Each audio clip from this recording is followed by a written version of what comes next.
So on that, just not putting trade relations above basic human rights when you're thinking of, signing these new trade agreements as countries do.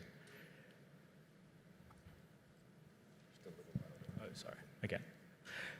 Not putting trading relations above basic human rights.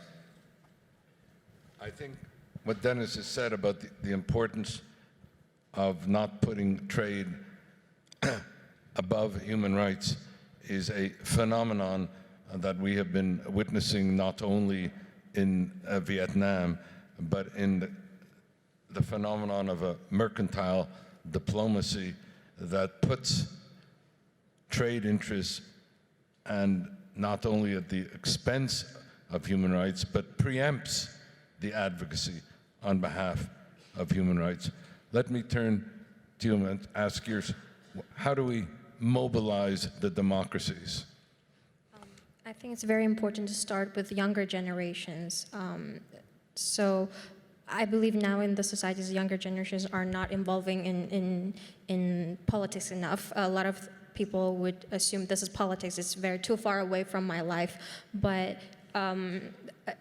as we know, democracy, it is part of politics, but it is also main part is about human rights, and it's strongly connected.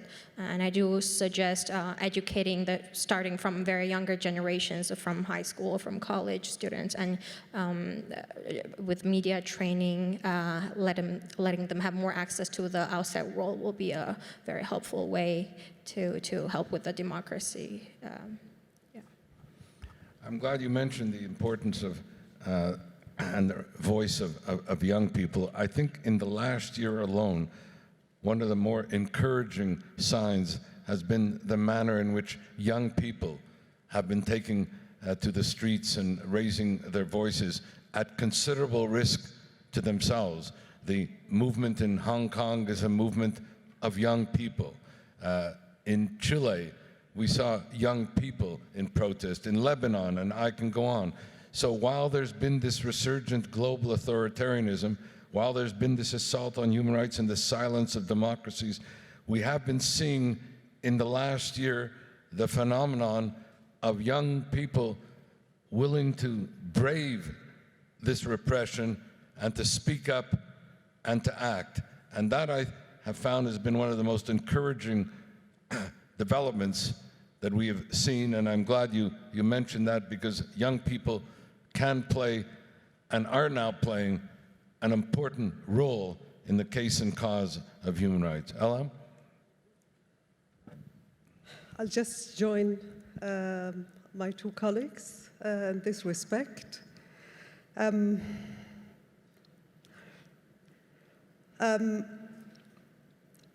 Let me just say something. It's like I have stopped expecting anything from governments.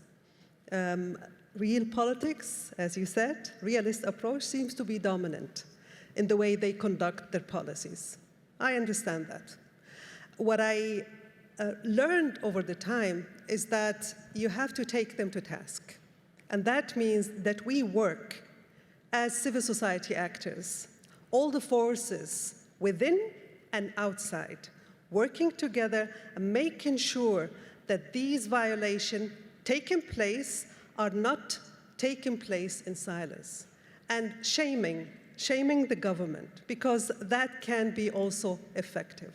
And with all due respect, if I look at the United States, during the Cold War, there was a well-known a saying that I usually quote. I'm not sure which president said it. Yes, he's talking about a Latin American president. Yes, he's a son of a bitch, but he's our son of a bitch, right? After the Cold War, you had the war on terrorism. You have certain interests that are dominating relationships. Oil, trade. All of these are factors. I'm not going to ignore them. But while that is the case, I will insist these are universal human rights, and I'm holding you to task for whatever you're saying you're representing. And within our countries, specifically I'm talking about the Middle East and MENA region, change will only happen if we demand it. So we're not going to sit waiting for someone to hand us handouts. These are our rights. We're fighting for them.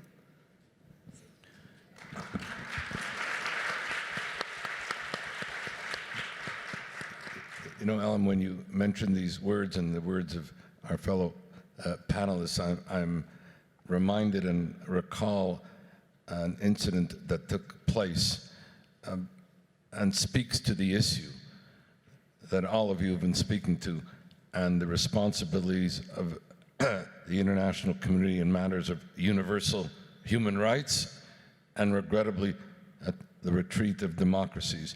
This occurred a little over a year and a half ago when the then Foreign Minister of Canada, Chrystia Freeland, called for the release of the Badawis from the Saudi Arabian prison. Immediately after her call, which was not the first of its kind from the Canadian Parliament or the Canadian government, but it resulted in Saudi Arabian leadership erupting in anger, ejecting the Canadian ambassador from Saudi Arabia, recalling the Saudi Arabian ambassador from Canada, suspending all trade and investment with Canada, and recalling the 15,000 Saudi Arabian students who were studying in Canada, really punishing innocent Saudi Arabian students and doing detriment to Saudi Arabia's own self-interest. When all that Chrystia Freeland had done, and you reminded me, Elham, with your words, was call for the protection of universal human rights. But the disturbing part of all this was that after this occurred, after the Saudi Arabian eruption for Canada seeking to do nothing else but to implement universal human rights, not one democracy came to Canada's defense. And as I wrote at the time, because 2 months later we witnessed the brutal murder of Saudi Arabian journalist Jamal Khashoggi, as I wrote that it was the silence of the democracies when Canada called for the implementation of universal human rights that took us down the road to the brutal murder of Khashoggi, because it allowed the Saudi Arabian leadership, and this is true elsewhere, I'm not singling out, but in the resurgent global authoritarianism, to believe that they can act with impunity, to believe that the international community will not hold them to account, to believe that the democracies will remain silent in the faces of these assaults on human rights. And what we've seen here in the panel today are the faces and voices of those who are speaking up on our behalf for these universal human rights and who have been imprisoned for doing so, and where these universal human rights have been criminalized, whether they be freedom of religion and belief, freedom of thought, freedom of conscience, expression, and the like. And so it's our responsibility.